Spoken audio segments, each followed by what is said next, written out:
Christ almighty, I can't be doing this every week. That was a poor performance. And without Ronaldo, well, I mean, Bailly as well, he had an absolutely storming game. Good to see him back. Piss poor tonight, and honestly, United are going to be the death of me. Listen, I've got three great guests. Hopefully, I'm waiting for one of them to come on. We're going to go and dissect and go through all this, and see you on the other side.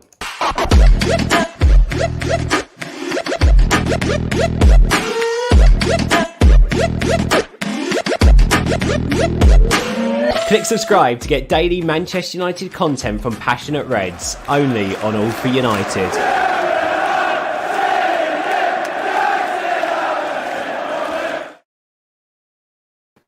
Oh my word. Fucking hell, man. Late goal yet again. Really poor performance tonight. Natalie, good to have you on again tonight. Nice to see you. Your overall thoughts on that? Saved us, Mr. Champions League. I'm lost for words too. Yeah, he saved us though. But yeah, we don't want to be in a situation where we keep getting saved. Of course we don't. But we have to look at it, whereas we need to be in the Champions League. This club deserves it. No one deserves anything, but this club, we should be in the Champions League, and it's looking like we are going to be in the Champions League. In the next stages. I don't want to drop down to the Europa League. Fed up with that. It's looking like we're going to go through to the next stage. Donny looked good. So for all the Donny fans out there, he did look good when he came on. Obviously, we like to see him for more minutes, but obviously that's what he wants to him when he comes on, influence the game. Listen, Ronaldo, too, it was little pieces of magic from that guy, man. Little pieces of magic. Pulls it out of nothing, even a Spurs game, and he got that goal, Ronaldo, and you just think, how's he managed that? How did he manage that? That's why I signed him. Moments like this, like Spurs, where it's just one chance, bang, back of the net, and it's what we needed. Yeah, absolutely. And Keane, I'm going to come to you about Ronaldo. Actually, he does seem to dig us out of jail quite a lot. I mean, that second goal, that shouldn't have been feasible, and he put that away well and saved our blushes. But we can't keep relying on him every week. I know obviously there's been talks about him not pressing from the front well enough. He seems to have sort of broken that duck in the last couple of weeks at least, and seems to be pressing far better. But we can't keep being reliant upon him, can we? No, it's not sustainable for him to be bailing us out week after week. Eventually these performances are going to catch up on us, which look, we've seen with Liverpool. They did tonight. They did. He's the greatest player of all time, and look, that's just a fact. He's inevitable. But apart from that moment of individual brilliance from Ronaldo, we were looking at Thursday nights again. We were literally looking at shooting down the barrel of Thursday nights. Now, luckily, a win against Young Boys and we'll be through. A win against Young Boys and probably a draw at Villarreal and we'll be through to the next round. But man, I'm just getting flashbacks. I was sitting in Old Trafford a few weeks ago at the Atalanta game, and we got a late goal to get us through, to get us through the game, and then Liverpool, coming after. Now we've the derby on Saturday morning. I just want to say it's not looking good because Varane have to go off injured, and I hope Bailly plays. Bailly did really well. I know you said at the start, but with Varane going off injured, and then like you said, City the derby, we just look like a different team with Varane when Varane don't play. It's not great. So I am slightly worried about that. But like I said, I hope Bailly is playing. But what can you do? You just got to keep going. You just got to keep going. That's what I think. You just got to keep going, keep supporting. And just, nothing's going to change anything. Ronaldo is doing what he's doing. I just hope he can do it against City.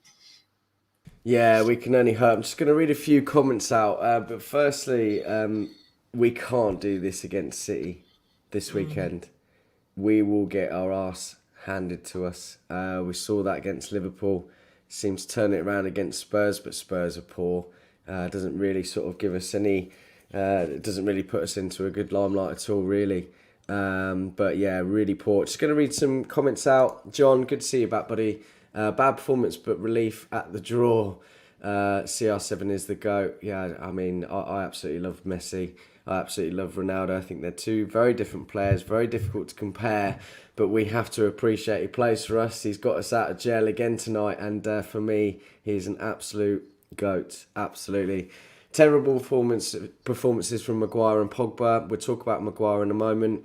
They were horrendous, but brilliant. And Ronaldo, well, no words, just rescued us.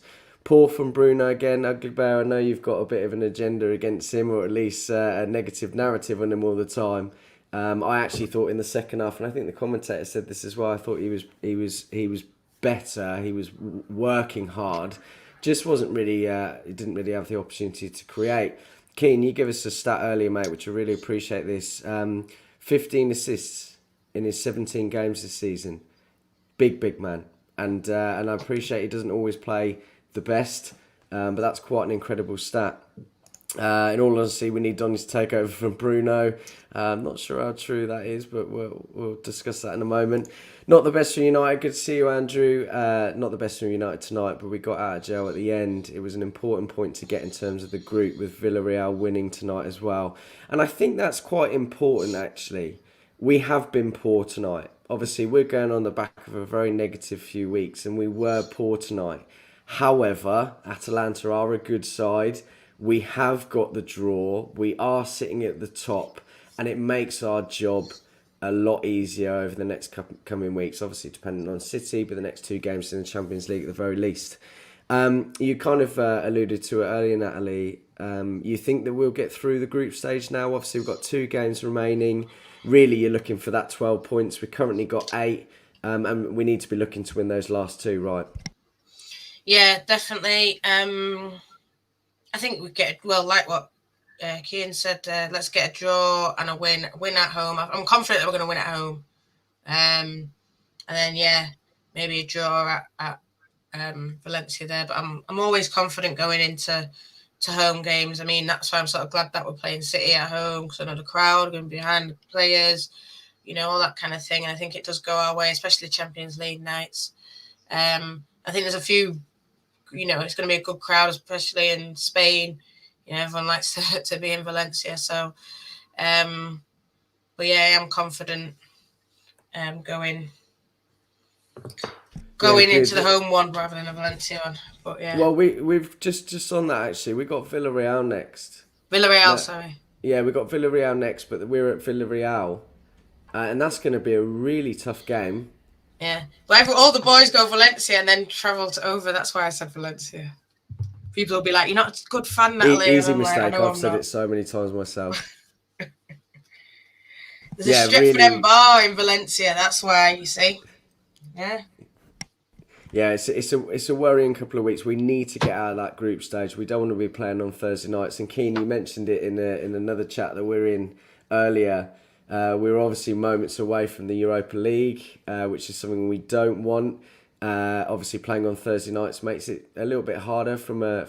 Oh, he's gone. Never mind. He'll come back in a minute. I'll add him in a moment. Yeah. So, Nat, it's just you and I then, mate. So, I mean, Maguire tonight. Some people mentioned it in the chat. He was really poor, and obviously was probably culpable. Well, no, he was culpable for the second goal, maybe the first as well. And he's been really poor in the last few weeks. Good to have you back, mate. I'll come back to you in a moment, bro. Really poor in the last few weeks, and I feel, and obviously lots of discussions have gone on, that he probably needs dropping. I think he just needs a bit of a respite, just to kind of bring him down to the ground and then start from the beginning.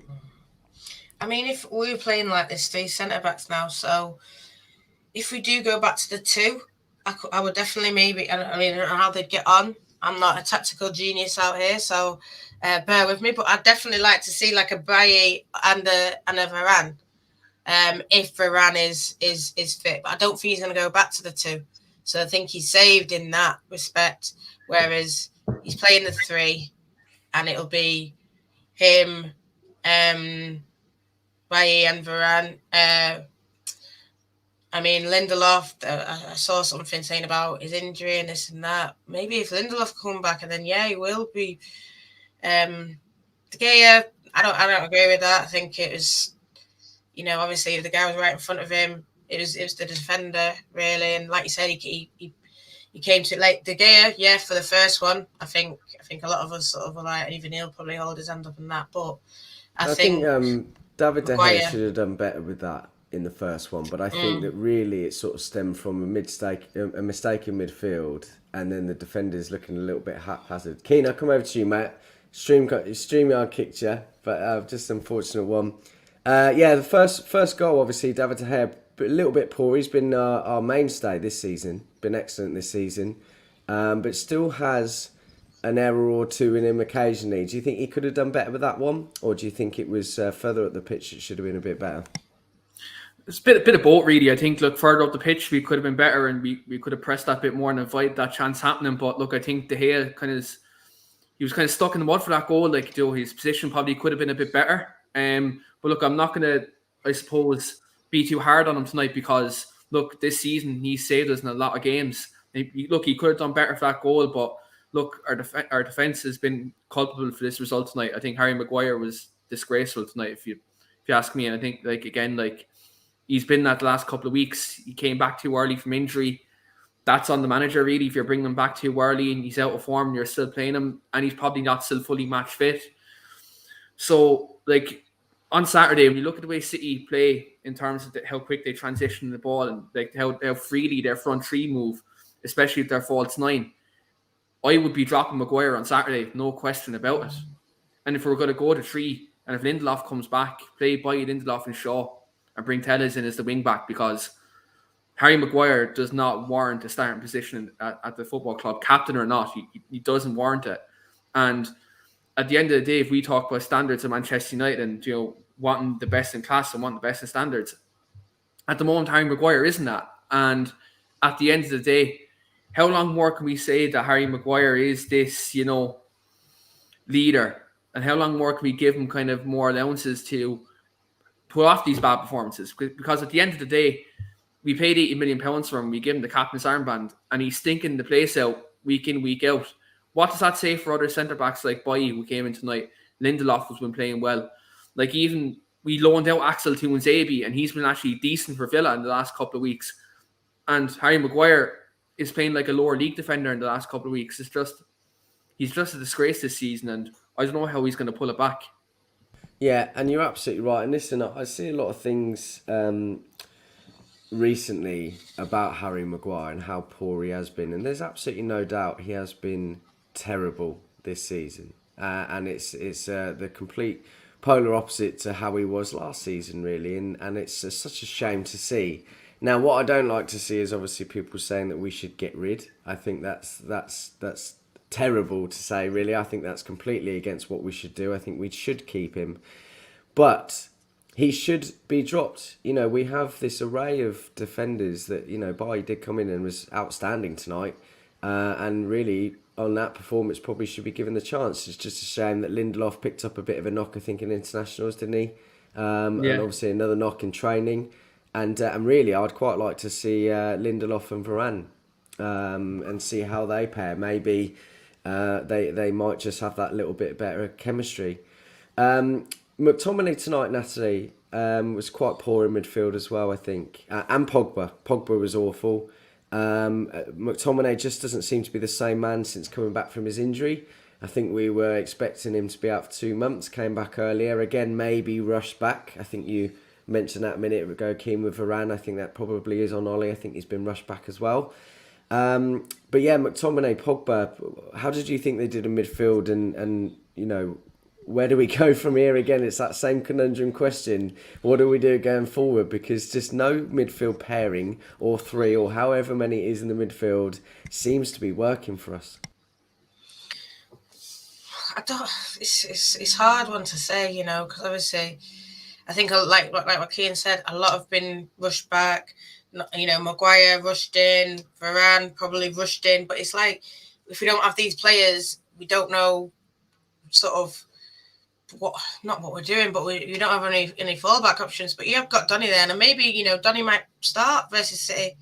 He had a good cameo. I know it's only a cameo, but maybe I think he's put in a good shout for him to get a start.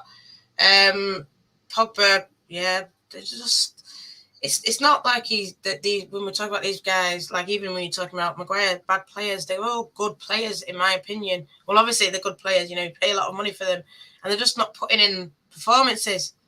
And it's sort of, whether it's sort of drilling them down, knowing exact jobs, I just see them passing around, and even when they're trying to build up, it's sort of like nothing there, no urgency, no drive. I just, like I said, I'm not one for the tactics or this one should play with this one. I just think you should be able to play. You should have your formation set up. This is how I play, and then you put your best players in the positions where they play best, and you shouldn't even, the manager like Ollie shouldn't even have to do them up to get them up for it. They should know how much this game means, but it's like, I don't know. I think we play better with Cavani. I think Cavani has a lot of that drive. He will drive them. He will shout. He will encourage the press. And then without him, I think Ronaldo does, but then sometimes it goes to what I hear about Gary Neville say, sort of he throws his arms up in the air, then Bruno throws his arms up in the air, and it's sort of looking around and blaming others, pointing at others. That's what he's been accused of a lot, Pogba, pointing at others, pointing at him. But it's like, what are you doing? You've just watched this guy walk. And again, for the offside goal, they're all putting their hand up, and the guy was clearly onside. It's like, come on, be more on it. Have a bit more about yourself. Come on. I don't know. I don't know what to say when you're in a rut like this. You said that the manager needs to be saying something. I'm sure he is, but it's a tough one. Makes it very difficult, doesn't it? And Connor would tell you it seems to be a consistent theme at the moment. Whenever I'm hosting, United play terribly. Connor, good to see you, buddy. I'm going to read out some comments in a moment. Connor, bless him, had a headache earlier, and I think it might have been caused by United. But good to see you, buddy. Yes, no worries. I feel like shit, but I thought I can't miss this. Well, thanks for coming on, mate. Absolute soldier. I've got hence the hoodie, and I've got 3 layers on underneath. Whatever. But I'll give you a brief kind of my thoughts on it. Yes, I just put on my Twitter, the performance was concerning. I think it's not the first time this season we've seen that. And people are going to slate me for this. Like, yes, Ollie could have done, and I agree with what Nat was saying. I'm not one for tactics and all these kind of things, because ultimately football hasn't changed that much. It's still, the concept of football is still there. Right? Now you look at the first goal. It's McTominay tried to do the right thing and intercept it, but he pulled away. Unlucky, McTominay's deflection goes gets past by, cuts back across. Pogba's not, I don't know where Pogba and McTominay are going, ball watching, both going to the same player, leaves the man on the edge of the box. Then everyone's blaming, Luke Shaw and Maguire, yes, but I don't think, Luke Shaw, yes, he can be tighter to him, but if he's tighter to him, you're leaving a massive space behind potentially for the wing back as well. But anyway, mistake from De Gea. The second goal, the whole back line, again, just hoping for offside, and it's individual mistakes again, and this is my issue. This is the problem for me, actually. Just very quickly, it has been in the last few weeks. It has been one after another individual mistakes, and when you get to that point, and as you said, all 4 of the back line were looking for the offside. And how many times, how many years, how many generations have we said you play to the whistle? Okay, you don't look for the offside. It might be offside, but you have to play to the whistle. And they didn't do that. Yeah, and this is my issue. Like, yeah, you can say it's Ollie all you want. And there are aspects that Ollie and the coaching team need to work on. But individual, we didn't, those goals tonight are not necessarily on the coaching staff. Us not dominating the game in terms of possession and people expecting those kind of things, that's on the coaching staff. But those goals aren't. They're easily preventable. Buying Maguire talk a little bit more. De Gea doesn't fumble another shot like he did. It reminded me of the one in the Nou Camp a couple of years ago with the Messi shot where it kind of just rolled at him. And so they're individual errors again. And it is costing us week in, week out. You could look at I said after Liverpool that Ollie's tactics lost us the game and the players got us embarrassed, because that's how I think we would have lost anyway, but not like that. And you look at it today, and it's another performance where it's like you're looking at some of these players going, I genuinely can't work out whether the players are playing for him or not. It's really strange how we've said, and this isn't necessarily an Ollie thing, we said this under Jose, they're like flicking it on and off. 20 minutes, they'll be like, yeah, I'm not really bothered. We just stroll around. Next minute, they're sprinting for every ball, quick play, and it's like, what are we trying to do? And that can't be a fitness thing, can it? You'd hope not. not at that top professional level at Manchester United. You'd think that they'd be able to sustain it for 90 minutes. It's a worry for me that these players are. And yes, I said I'm sure we'll talk about Ollie and the coach and whatever else, but it worries me because people say it's you can rotate the players, the style of play is still the same. Well, some of these players were up there under Jose, and it's still the same. They're flicking it on and off. We play in patches. When we came out in the second half, I thought, okay, look a bit better here. This is all right. And then goes off again for 20 minutes. And then the last 20 minutes, we go for it. It's I cannot put my finger on what I'm watching at times. You know what? Sorry guys, I just want to say, like, go for it. It reminds me of something that Roy Keane said when Jose was there, and then Ollie took over, and I'm sure people have seen it. And he says these players will throw Ollie under the bus like they did Jose, and I hope he gets rid of them. And yeah, I do agree. Sort of, kind of like you can't tell if they're for him or against him because it's like there's no passion there, there's no determination.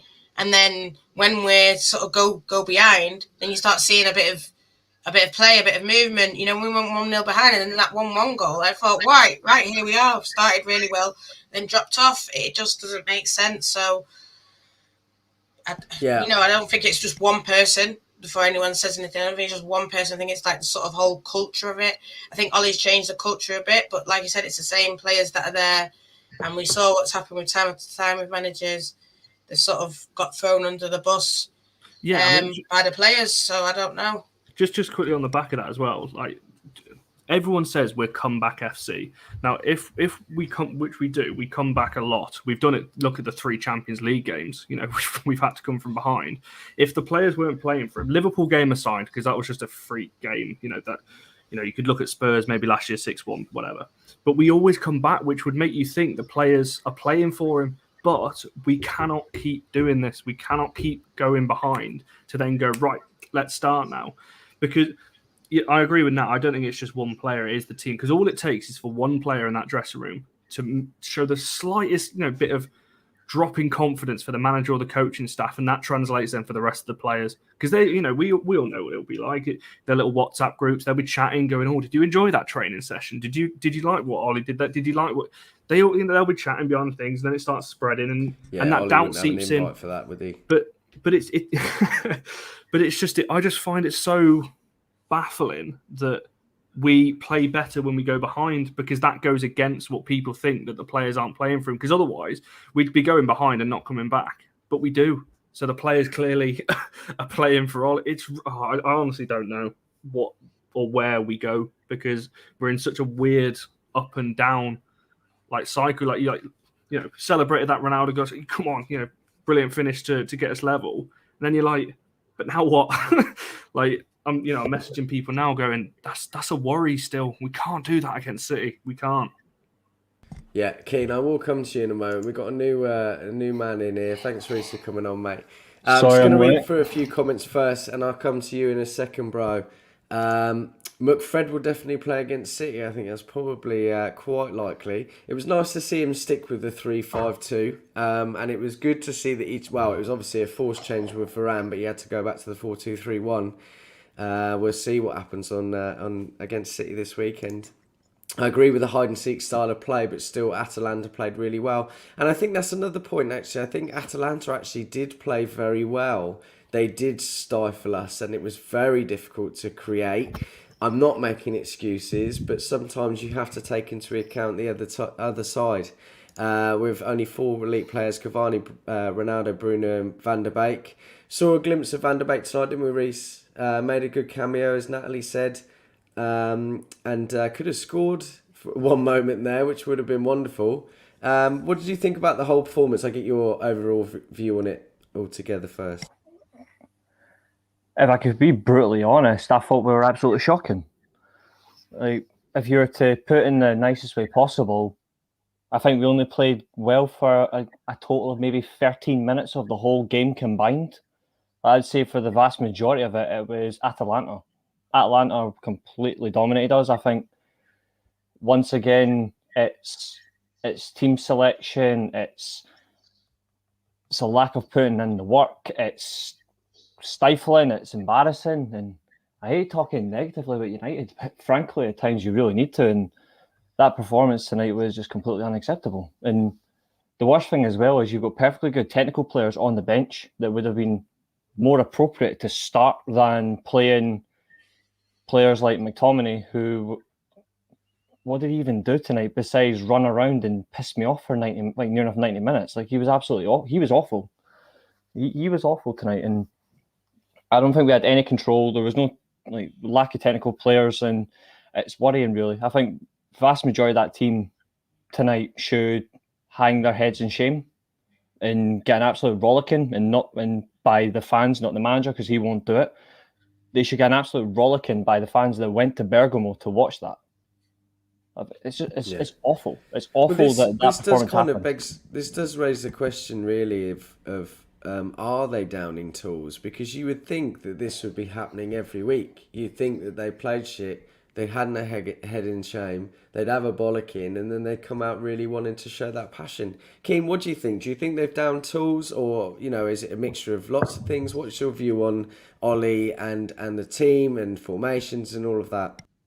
I don't think the players are down on tools, to be fair, because the amount of comebacks you have, if the players are down on tools, they simply don't happen. I think it just looks like they're down on tools because I think there's a lack of system in place, really, that accommodates us to, I suppose, sustain a performance over 90 minutes.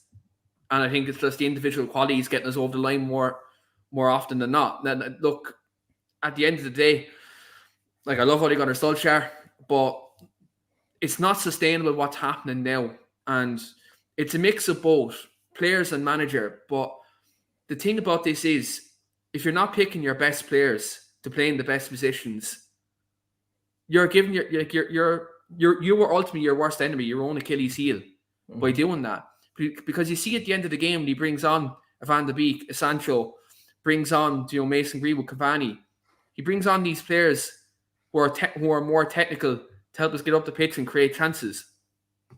I think one of the things about Ollie here is his reliance on his favourites are hindering him more than anything at this moment in time. Like your McTominays, your Freds, who have done the business for him in the past when we didn't have these quality players. Do you know what I mean? I'm just interested. Sorry, Keane, just to butt in quickly. Who would you have changed though from that 11? We knew he was probably going to go 5 at the back. Who would you have put in instead of who started? I think Paul Pogba today, the fact that he's not playing the derby on Sunday, to have something in place for this team to be fresh, I wouldn't have started him tonight because he's been stinking it out recently. I think you look at Harry Maguire, he shouldn't have started tonight. But I think the injury situation didn't probably help that with Lindelof being out. Could he have been bold and put Shaw into the tree and started Tella's wing back? He's done that before, but hindsight's a beautiful thing. But at the moment, I think tactically that's where we're lacking. And I've been backing Ollie for the longest time. I'll still back him while he's here, but I'm starting really to have my doubts just in terms of our sustainability of these performances over 90 minutes. There's a pattern there of inconsistency of performance, not sustaining the attacks, individual errors at the back due to lack of organisation. There's so many things going wrong, but the fact of the matter is we've so much attacking talent that against certain levels of opposition that they can bail us out. But as we're seeing against the bigger sides or even teams who are just below elite level, we're getting exposed due to this lack of organisation, due to a lack of sustained performance.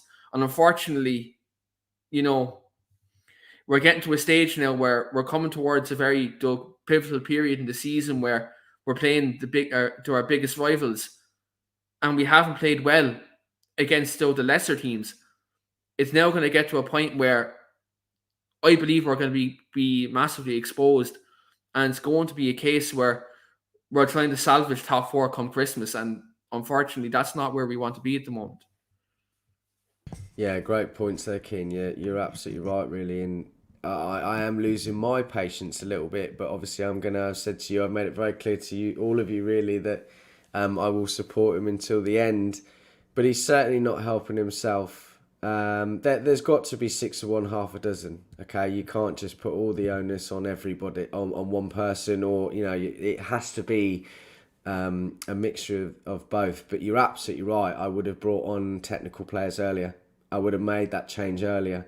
I wouldn't have started Maguire myself. I think you're absolutely right. He's been so poor. I would have dropped him. And you can have Buy-in and Varane. You know what I mean? You've got those two, and it doesn't matter if you've got a pacey defender. You just need a pacey defender in there to do the last ditch. So having 2 pacey defenders might have helped with the Maguire situation. Yeah. Lots of talk about Pogba today. I thought he had a very poor game. Hasn't really reached the heights of at least the 3 months that he had after Christmas last season. And that for me is not good enough. Tyrone here says the time has come for Paul Pogba to stop being involved in Man United games. Wasn't particularly impressed with him, but thank God we drew, I think he meant with that. But anyway, Connor, I know your thoughts on Paul. What did you make of his appearance tonight? And talk to me a bit more about where his future lies and what it could mean for him. I've just retweeted it. I said weeks ago, so people can't call me out for saying, "Oh, you're being negative because you're losing." I said even when we were winning, when Pogba was on that assisting run, he doesn't fit our. If you want to make a balanced team, Pogba doesn't fit in. I've been saying this all season. You did say because that. He doesn't. You cannot play him. He's not trusted enough in a midfield 2 unless you've got an absolute world-class 6 with like Kante next to him, who is levels above anything that we're going to be able to buy in the summer or January, whichever one you look at. So if you want to play a balanced system, Pogba should have thrived tonight. There's 3 centre-backs behind him. Well, Shaw and 2 centre-backs, a back 5. You've got McTominay, who was the sitter, if you will. Then you've got Fernandes. Pogba should have thrived. And that's probably the worst performance I've seen from him in a long, long time. And I keep saying this. I hope he's moved on because I actually want Pogba to go elsewhere and play well because I think he will. It's best for both parties if we just... He didn't want to come back in the first place. I think everyone knows that by now. He didn't want to come back. So why... I don't understand this obsession with our fan base of clinging on to the fact that there's a player in there just because we see it for two games for France every 4 months.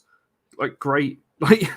there's plenty of players that do it for the national team, and then when they come back to club that are not as good. So if you want to make... I'm not saying Pogba's a bad player. He isn't. As a player, he's very good. But you need, and I keep saying this, you need a team of 11 balanced players.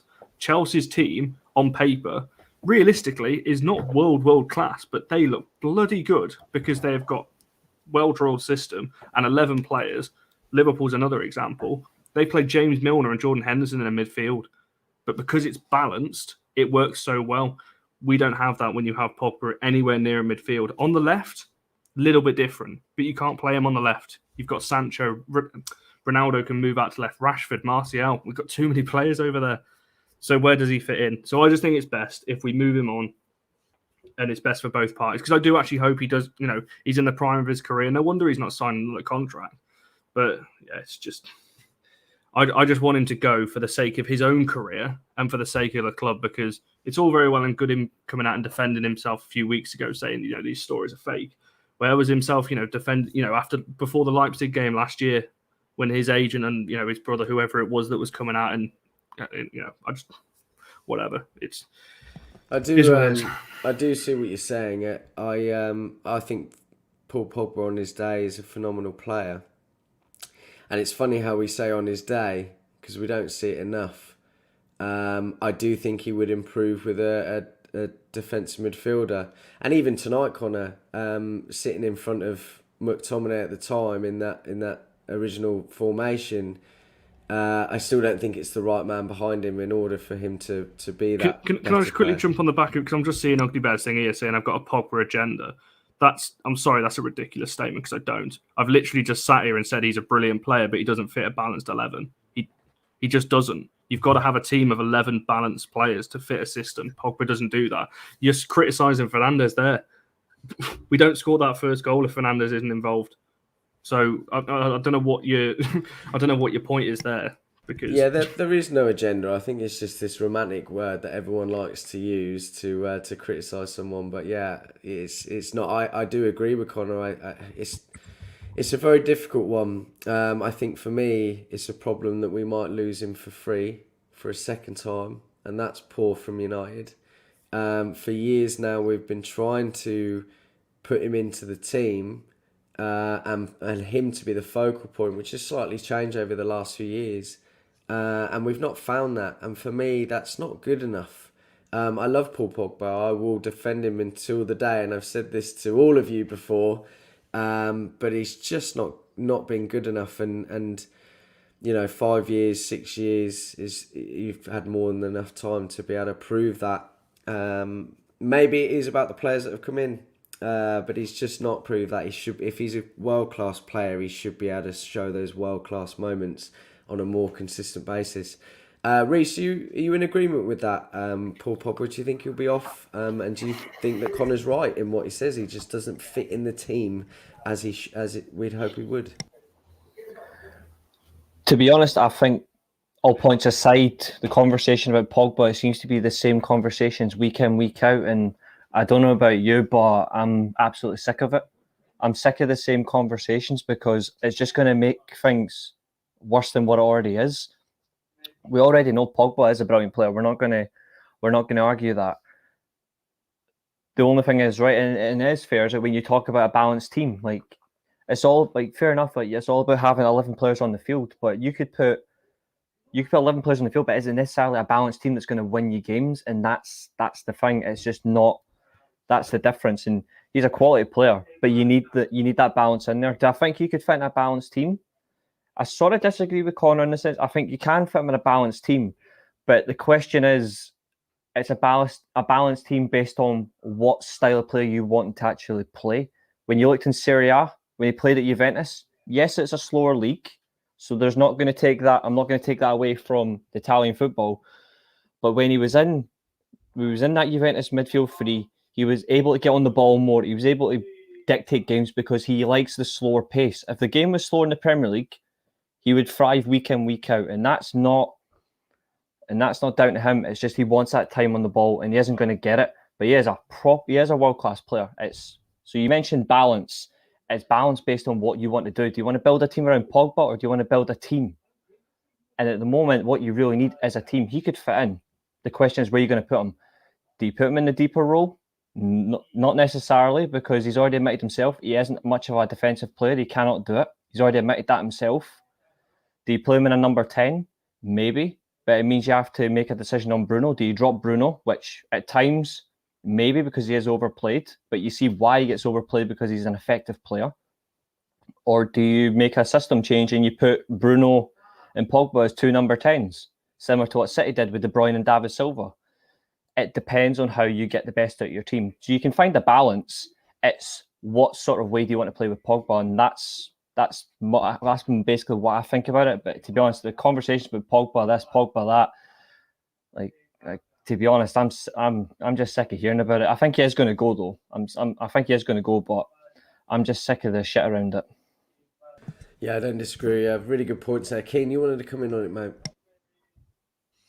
Yeah, like I think with Pogba, like everyone's hit the nail on the head with him, like in terms of like what system he'd thrive in, what like partner he needs beside him. But how much longer can we make like allowances for him? And people want to like, make comparisons between him and Bruno. Like you look at Bruno's numbers, even when he doesn't have a good performance, he still influenced the game with either a goal or assist, and that's where like they're not comparable because Pogba's a purple patch player. If you look at like his time at Man United, he's only played well in patches. He's not consistent. And you can put that down to many things in terms of systems, in terms of partners in midfield. But if you're a world-class player, regardless of who's around you, you should still be influenced in some way, shape, or form. Look at Cristiano. Cristiano is world-class. We might play shit for 90 minutes. He still gets 2 goals. Bruno Fernandes, look, he might misplace a few passes, give away the ball a few times, but in crucial moments, delivers goals and assists. Marcus Rashford didn't play well tonight, but if you look through his United career, delivers goals in crucial moments in big games. How many times has Paul Pogba done that at United? not very many times throughout his time in terms of being consistent, delivering big moments. And I think as much as it was great to have him back at the football club because he came through the academy, like, I think we were all delighted in 2016 when he came back. But I think when you look at Manchester United and Paul Pogba just aren't a good fit, regardless of what way you look at it. I think he'll go to France, he'll go to Spain, go to Italy, wherever, and he'll shine because they'll probably be a better fit for him. But at the end of the day, like Juan Sebastian Varane, he was a world-class player, came to United, didn't work. Do you know, Paul Pogba might just be another case of that. And look, I think if he leaves, look, so be it. But look, you just need to get players who fit the system and fit this football club. And unfortunately, maybe this is the case with Pogba. He's just not a fit for this football club, regardless of what midfield partner or system we put him in there. And look, it's a shame, but look, that's football, isn't it? Like, yeah, Natalie, you wanted to come in? Yeah, I think Pogba, I was just basically agreeing with what everyone says, and definitely what Reece says, like, about the whole, he's not, you can fit in a balanced team. Obviously, we see him do it for France and this and that, and, you know, I know Connor made reference when Kante is next to him, and we're not likely to get a Kante yet, but I think if we, and, you know, I'm like I said, I'm not no tactic person, but if you put sort of maybe Pogba in the 10 and two defensive midfielders behind him, but then obviously that's just, we're playing it all around Pogba. It's all building around Pogba, whereas we need to be a team. It's not just about one guy. I really want Pogba to do well, but obviously it's not worked out. He's not signing a contract now. I mean, I think if we could maybe get some money for him in January, I don't think it's likely, because then people will say, I'm just getting for free in the summer, and, you know, I'm sure he's already negotiated with who he wants to go to, and, you know, kind of talks about that old game, and I see why everyone's frustrated with him, because, you know, he's been saying since he signed, you know, my dream is Real Madrid and all this kind of thing, and I think we took it from Ronaldo a bit, you know, back then, because Ronaldo was doing it week in, week out, and people are sort of fed up. You're not even doing it, and he had that purple patch, you know, during lockdown season, and, you know, that's when he was fitting in and he was doing it and he was influencing games, he was scoring goals, but it's sort of, for whatever reason, this season started off well and it's just faded away. And, you know, I don't want to say it's just him, but it is coming back to that point, like, you know, some players threw Jose into the bus, and, you know, and it's sort of like that culture. Is he part of that culture? Who knows? I'm not going to sit in and say yes and no, but he's quick to say, you know, this when it's going well and when it's not. And his agent, you know, we know he stirs up shit. We know that his agent loves to talk about Man United and, you know, problems or whatever. And I just think it's not worked out. Thanks, mate. You know, he obviously came back. He's talked about, my mum said, I'll always come back here, and, you know, I'm back home. It's not worked out. Thank you. Goodbye, really. We should have maybe cashed in on him when we had the chance, you know, because now we're letting him go for free again after paying 89 million. But, you know, money is money. We should have enough money anyway, so it shouldn't matter whether he goes for free, but that's a different story, I suppose. Yeah, just a quick point, Brendan. I understand what you're saying in the comments, by the way. You're saying it's a useless... And I've just tweeted somebody this as well. Pogba's not the problem, but he is a problem. And that's the point I'm making. There's a lot of problems with United at the minute. You can look at Ollie, you can look at the coaching, you can look at McTominay and Fred, you can look at Maguire, Shaw, Pogba. There's multiple problems. You've got to discuss each one, because otherwise you sound like somebody, you know, like you're accusing me of, not you, but somebody was accusing me earlier of having an agenda. You've got to cover all of the problems, not just one of them. Pogba's a problem. He's not the problem, by all means. We didn't lose that game. Feels like a loss, doesn't it? We didn't draw that game today because of Pogba. We drew that game because of multiple reasons, but he was one of the worst performing players, along with Maguire. Mm-hmm. You could put, you know, Luke Shaw after recent weeks as well into that category. He's just one of the players that is performing poorly, not the only one. Can I just touch again on the Bruno and the Pogba thing as well? Because I know people say, why does Bruno get criticised? Bruno, I think, gets criticised rightly, but I think with Bruno, when you watch him, he has come in and influenced this team tenfold. He has influenced this team more than Pogba, you know, and I just think you got to sort of say, and I know that then people might say, well, he's getting covered for now, he's not doing much now. Of course he's not doing much now. Of course you can say he had a bad game. But I think when Bruno came in, it was everything that we expected from Pogba to be doing, and it's just, you know, it's one of them things. And you know, Bruno will get criticised, has been criticised, you know, get criticised in the future if he drops poor performances. But I just think it's a lot of expected of Bruno. And yeah, maybe you could say he's not the same Bruno that we bought. Yeah, he's not playing the same way, he's not influencing it the same way.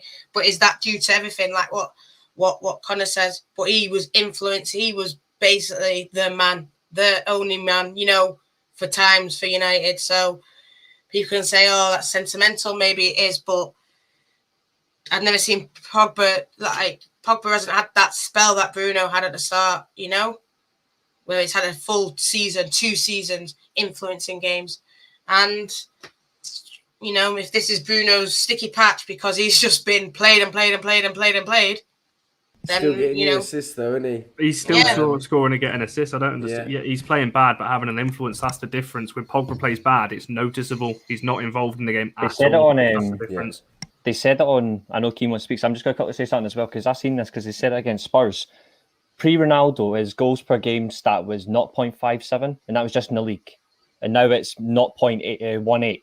But the difference is he's actually been more effective for creating goals. So he may not be scoring more, but he's actually being more effective in actually assisting the man that should be actually scoring the goals, which is the centre forward. So at number 10, he's still going to get his goals, but his job as a number 10 is to be more effective as a creator. So necessarily, if his goal numbers or even performances drop, like any player does, he still is going to turn up at some point. I don't see the necessary. I don't know why we have to constantly compare Bruno to Pogba and all that. Like, why do we have to compare those two? Because they're totally different positions as well. Totally different players. There's no comparison there, in my opinion. Just before I bring you in, Keen, on Bruno, I just want to put a couple of comments out here about Bruno, actually. When we bought Bruno, he passed and moved a lot. Now he's doing the same as the other players did, just standing around waiting for the pass. I'm not sure that's quite true. I think he does drop back quite often, does exactly the same, to be honest. But obviously there's now a different sort of dynamic, and he's not scoring as many, but he's assisting a lot more, as Reece said. Bruno has been good this season. Pogba has had 2 good games, that's it. 4 goals, 7 assists. Is that for Bruno? I think that's pretty good so far, to be honest. Yeah, 17 games, is it? 15 assists so far this season, is that right? 15 goal contributions in 17 games. Which is incredible, isn't it? Go on, King, come in on Bruno for me.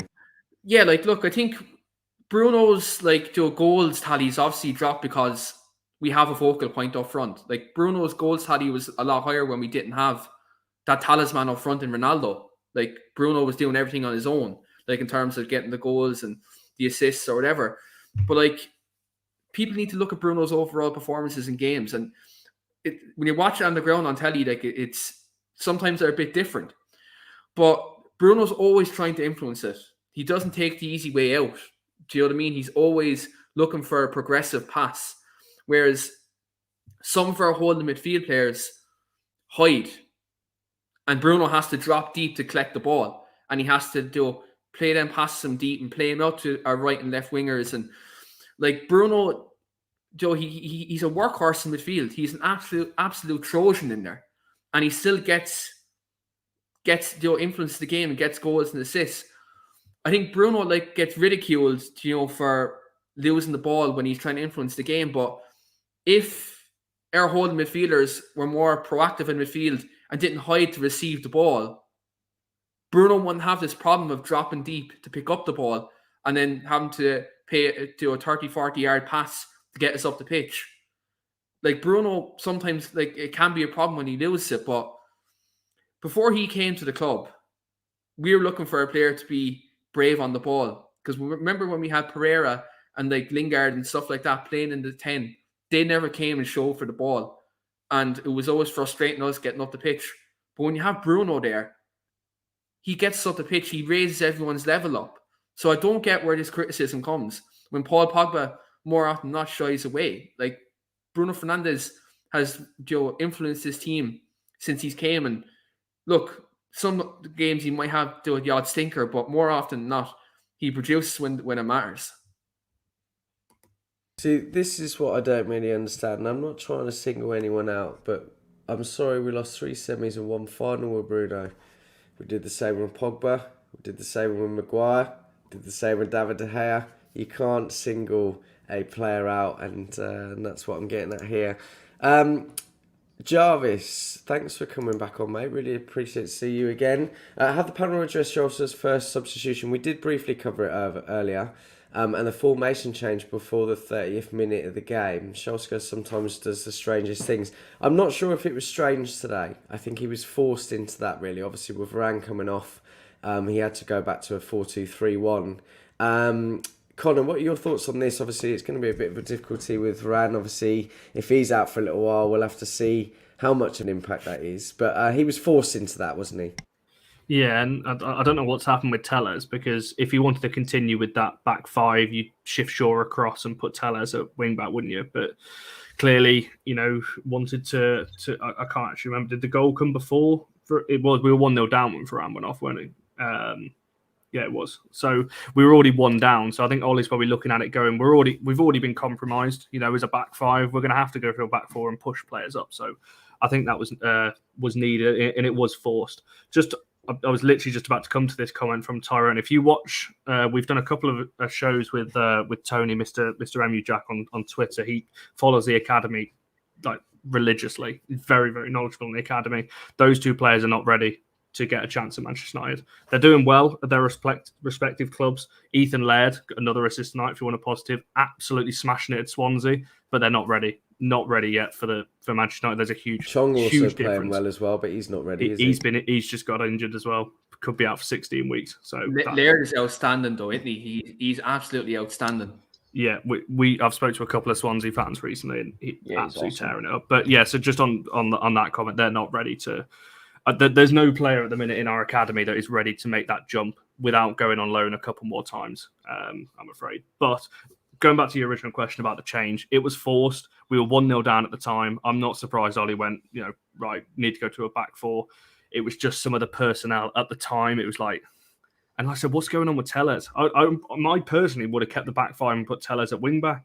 I've had visions ever since we signed Ronaldo, got Cavani, Tellez whipping balls into those two. Like, why is he not getting? That's the one question I do have for Ollie. There's certain players where you look at and go, why are they not getting chances? I get it, potentially we're not on the training field. They might might not be putting the effort in training and these kind of things, but you do have to look at it sometimes and go, where are these players? Where, especially if you're not winning. I say this on the women's channel a lot because there's a lot of criticism about certain players on there. If you're winning, it's fine. You can't really criticize and go, where's this player? Because why would you change a winning formula when you're not playing well and you're not necessarily winning games? That's when you can question, where's Van der Beek? Where's Tellez? Where's Sancho now? He does. That's when you can look at it. He does like to stick with his favourites, I think, which is a problem. You're absolutely right. If it's not working, then you have to change it. And yeah, it doesn't look. I mean, I don't know what's happened to Tellez. That's what I was. That's what I was saying earlier, mate. When I joined, is the technical players. It's like you can have the workhorses. You could have like 3 or 4 workhorses in your team, but you need on that field. You need a fair amount of technical players on your side. Technical players will get like the creative side into the game and be more effective, but you need the workhorse at times to do the grunt work. Yeah. Right, I'm going to come back to the game itself just very quickly. I'm going to do a quick fire. Right, so we've got Villarreal in our next game. That's at their ground, their stomping ground. Going to be a tough one, okay? Then we got Young Boys. Now, we're sitting first at the moment, fortunately. Some might say, with 7 points. Level on points with Villarreal. So we must... I mean, it's going to be on that next game, isn't it? Atalanta are 2 points behind, but the next game is absolutely crucial. So with that in mind, what do you feel we need? And I'll come to you first, Natalie, from the last 2 games. How many points do we need? Well, I agree. I think if we get a draw there, draw at Villarreal, and then we've got to win the last one against Young Boys. And I'm confident we'll win the last one at Young Boys. Obviously, I think we can put it all to bed by a win in Villarreal. It'd be fantastic. But, do I see it? Potentially no. So let's go there, get a point, be tight, difficult to beat, know what we're doing. Maybe don't concede sloppy goals like tonight, and then go and hit them on the counter, because I think we can. Well, we've shown we can score against them, so why not do it? Mr. Champions League, get him a hat trick this time. Yeah, we need to get through the group stages for sure. And very good assessment there, Connor. Yeah, I'd agree, but I think we need to win both, because I don't think second's going to be good enough, because you're looking at the other sides. It's looking like the English sides are probably going to top the group, so you're looking at potentially Madrid, Bayern Munich, PSG. You're looking at teams like that, and it's like, Ajax I'm looking at now, or Salzburg. I don't want to be, but Salzburg's probably the easiest. I don't want to be playing any of them in the next round, so we need to top the group, in my opinion. Only way to do that is back-to-back wins, because it looks like young boys are going to probably be beaten by Atalanta, so they're going to be right on our tails again. So it's going to be hard, though. Going over to Villarreal, needing a win over there, it's going to be another tough one. I think it all, and again, people are assuming, and I'm probably one of them actually, that a change of managers coming after during the international break. If that happens, I think everyone's just going to assume, right, new manager, right, we're going to play well. That might not be the case. Whoever comes in potentially, if that change is made after City, it might take a while to hit the ground running, and then we could be in even more trouble when we come around to play some.